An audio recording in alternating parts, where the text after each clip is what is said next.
It was a short class because of the heavy rain. It's really raining a lot.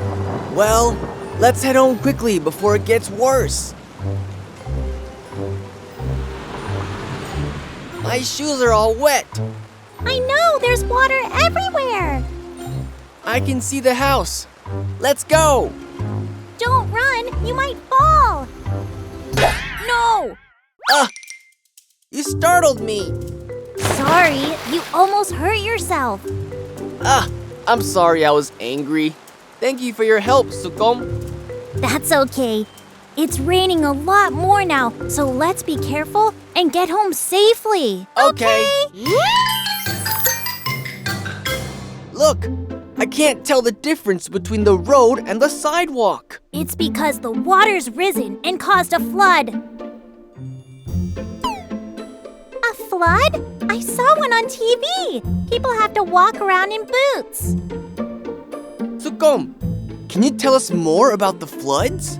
Of course. Shall we take a quick look at floods around the world first? Okay. Tropical storms and heavy rains have caused widespread flooding across Southeast Asia. Thailand has been facing the worst flooding situation of all and has declared a national emergency. Record-breaking rain has caused severe flooding in Germany, leaving dozens of people stuck on the roofs of their homes awaiting rescue, with rescue efforts being hampered by the loss of phone and internet connection in some areas. In Pakistan, 3 months of continuous rain have turned villages into oceans. A family carrying only the most basic of household items is moving to a safer place through the neck-high currents. Why is the flood happening? Well, there are 3 main causes of flooding: meteorological factors, physical factors, and socioeconomic factors. Meteorological factors are weather-related and include long-term and excessive rainfall or rapid snowfall, such as monsoons in South and Southeast Asia, while physical factors include the reduced ability of soil, rocks, and narrow rivers to absorb water. And socioeconomic factors include urbanization, which increases the number of buildings and roads. But I don't think there'll necessarily be a flood just because it rains a lot. That's right. Floods are caused by large amounts of overflowing water. So if we allow the water to drain well, we can prevent floods and reduce the amount of damage. Oh, I see. Do you want me to explain each type of flood? Yes, please. Right. Here we go. Oh, I think it's going to overflow. Oh no! Everywhere is flooded! This is a river flood. As you can see, when a large amount of rain falls, the river rises and causes floods. So this is a river flood. I think I've seen this before. Then, shall we go and find another type of flood? What?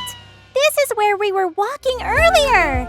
Urban floods occur when a lot of rain falls in the city and water cannot be absorbed into the soil and cannot drain off into reservoirs and rivers. It is literally a flood in a city. Right, now let's go up the river. It's so peaceful here, but you say there's a flood? Oh, what's that muddy water? This is a flash flood. Flash floods develop in a very short time. They happen when a quick burst of rain increases the amount of water flowing into a river. Now, let's move on to the next area. If this continues, all the buildings by the river will be flooded. Because of strong storms like typhoons or earthquakes, a lot of seawater overflows onto the land and causes flooding. We call it a coastal flood. Now that we've encountered all the different types of floods, shall we go back home? Yes, let's. If a flood like this happened, houses would be washed away. They are walking around the flooded area in their boots. If I were in that situation, I would be very scared. I think it would be harder to live there after a flood like that. The water is contaminated, so you have no choice but to drink dirty water. That can cause stomachache, fever, and even skin diseases. And there are dangerous objects floating around, such as debris from buildings and dead animals. As Seong said, the primary impact, like the destruction of buildings and the flood victims, are immediately visible. But it could become an even bigger disaster, like Seong said, due to indirect damages which can go on for a long time, such as water contamination and the spread of water-related diseases. I'm thankful for water, as we can't live without it. But I also think it's scary. Flooding is so frightening. Isn't there something we can do to prevent it? You're right, Sukum. There must be a way. If you want to know, I can tell you. In rivers, flooding often occurs when water overflows or embankments collapse. Then we need to maintain the embankments more carefully. That's right. And it's also important to make sure that the embankments are the right height. In cities, if you don't throw trash down the drain, you can prevent flooding. That's right. Failure of a drainage system to function properly is the biggest cause of urban flooding. It's better to clean it before the summer when it rains a lot. Flooding is often caused by landslides and the collapse of small dams. I saw it on the news. They say the dam's collapse due to the massive flood caused even more damage than the flood itself in Libya. Right! I saw that too. The dam collapsed, so only soil was left. That's why we need to maintain our dams regularly and maintain the right level of water in them.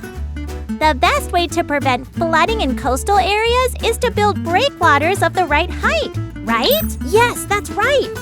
We need to create a wall to stop water from entering coastal areas and to prevent flooding by ocean water. Wait! We don't have time to talk about this.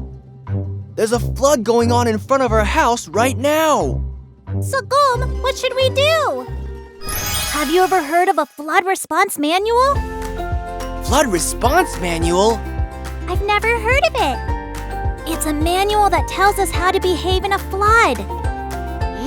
For example, when a flood occurs, you should check the weather change on TV, radio, or the internet from time to time. If you look here, it says don't go near where landslides can occur. And if there's a flood, evacuate to a high place. If you know this well, you won't panic when a flood occurs, right? Yes, but do my friends know about this? I don't think they know. Then should we learn more ways to behave with our friends? Good. Good!